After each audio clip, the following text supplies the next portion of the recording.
Infinite state. Infinite state. Infinite state. Infinite state. Move into a new reality and upgrade the way you interact with the world. I want to talk to you about something that's kind of cool in the exercise world, and I know probably a lot of you are in that world, but specifically the runner world. And I'm a big runner, I love running, and I want to relate that to emotions a little bit. Because sometimes when we have outward things like weightlifting or stuff like that, you can see the process, you can see the progression, but with emotions, it's difficult to kind of gauge your intelligence, your emotional intelligence. And I've said many times before, I think that's way more important than bodybuilding. Equally important as far as your health is concerned, but emotional intelligence is such a valuable tool in life, in relationships, and it leads you to the gym because it gives you this intelligence and this confidence and this peacefulness that makes you want to take care of your body. But let's talk about running for a second. So if you've ever ran and you've ran hills, which can be very, very difficult to do, you know that there's a recovery period. So, they test it with what's called like a VO2 max, which is how far can you go until you just can't go anymore. And the way that you decipher if somebody is in shape is how quickly do they recover? What's their recovery time? So if you get to the top of the hill and you're huffing and puffing and huffing and puffing for 10 minutes, that's not a great recovery time. But I can tell if I've been running a lot because the recovery time is very quick. And I think that shows to you what kind of shape you're in.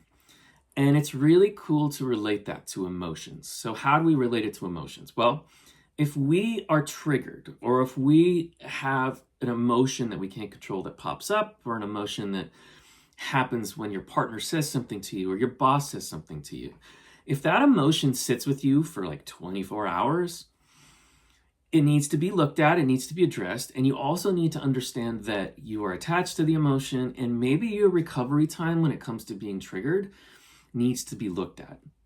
Now, you can very well be triggered by something that you don't know has come up, or be triggered by something that you have to process, and granted, that can take a long time. Like, you can sit with an emotion for a very long time, but you have to give it awareness. And as your emotional intelligence grows, or your EQ, you'll start to see that those times of you not really knowing what the emotion is or the trigger is actually going to shrink. And you're going to be in really good emotion shape. I guess that's what we would call it, something like that, emotional intelligence shape. But you're going to be in good reaction shape. So anytime you're reacting to something, if it sits with you and you're like, oh my God, I can't wait that you said that. I can't believe that you said that. I can't believe that you said that. It's like you're just funneling in this non-emotionally intelligent space of either not dealing with the emotion or letting it pass through you, or understanding that person that triggered you, there's reasons why that trigger happened, and you can sit back and you can ask questions. And the faster, because for me, this would happen to me a lot when I'm very, very, very emotionally triggered, which I've spent the majority of my life emotionally triggered, but I'd like to think that my emotional intelligence has gotten a lot better over the years, especially the last 4 or 5. But if you were to talk to 20-something-year-old Tyler, what would happen to me is somebody would do something or say something, and I would be triggered by it, and I'd be emotional about it in a very, very interesting way where I didn't really make sense. And it would take me a long time. Sometimes it would take me weeks to figure out, why was I triggered by that? Why did that bother me so much? Where you're digging into your past, you're digging into your relationships with yourself, you're digging into your inner child to try to understand, why did that bother me so much? And what I feel like emotional intelligence is it takes the time where you feel the emotion to when you understand what the emotion is coming from, and it starts to shrink it. So I started doing that, and I really started noticing it, and especially you notice it when you're in a relationship, because you can give your partner the silent treatment for 48 hours. I don't recommend it because that's on you, but I've been there, I've done that, been super passive aggressive about stuff. Or you can take ownership of it and say, why am I being bothered by this? And you get that shrink of time where you go, oh, I remember that happened to me with a teacher in second grade, and you just triggered that thing.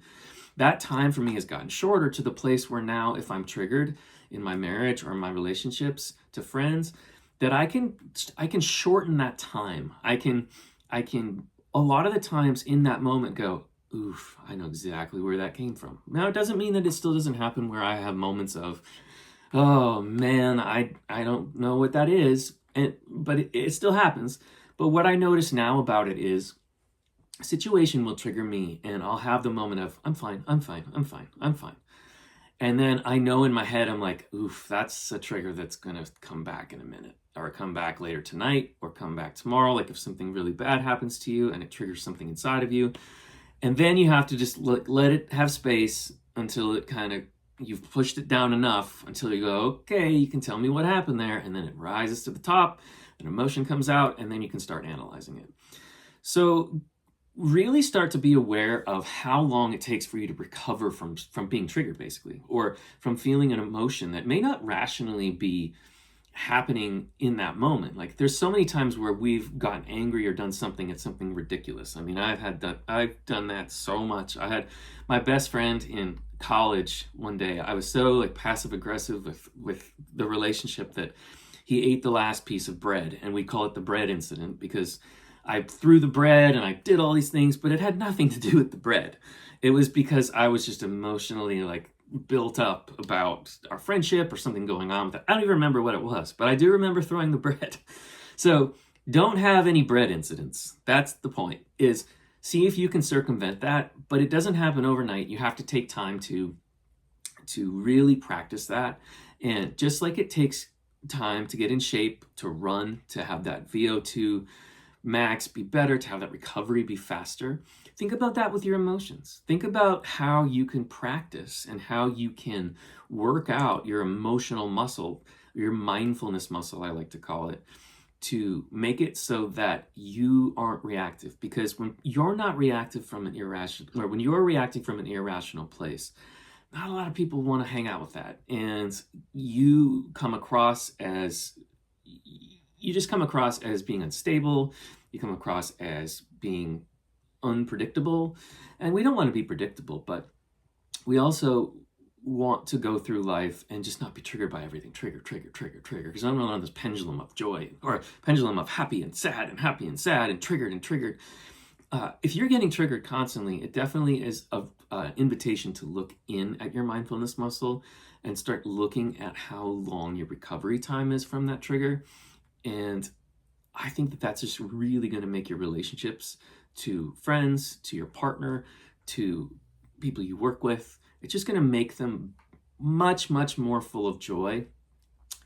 And you're going to start seeing other people in your life that, like, oh, wow, they're really triggered by that. And you're going to start to see that energy, and you're going to start to really open your eyes to this life of not being triggered by everything, because it's awesome. It's awesome.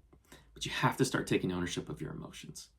So build that mindfulness muscle, keep going to the gym, but just remember that emotional intelligence is awesome. And it's one of the greatest gifts we can bring to this world. And it's one of my sole goals as a contributor and as an educator is to help people grow their emotional intelligence, because our society would be so much better off if everything wasn't trigger.